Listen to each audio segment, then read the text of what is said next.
Hello mga kapinsil, ito nga pala dinadrawing natin ay isang freehand drawing. Ito nga pala ay isang doll baby. Isa siyang baby doll na realistic. Ano nga bang mga ginamit ko dito na materyales? Gumamit lang naman ako dito sa eyeball nito ay dark pencil at saka isang charcoal black na soft. At syempre sa palibot ng mata at sa pilik mata niya ay gumamit nga pala ako dito ng charcoal black.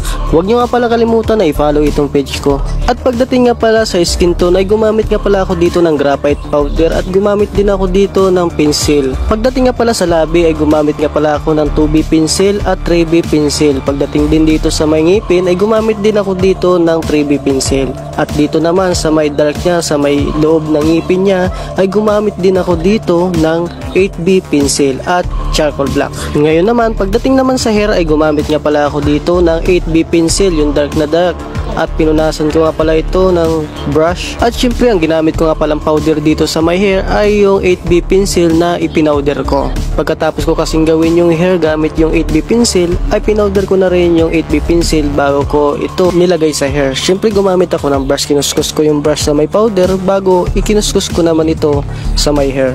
At yung nakikita nyo dyan na highlights sa may buhok ay ginamitan ko lang naman ito ng pencil eraser. Alam nyo ba na mas magandang gamitin sa skin tone ay yung graphite powder kisa yung charcoal powder? Bakit? Kasi kapag yung graphite powder ay smooth ito, kapag yung charcoal powder naman ay malagkit ito tingnan.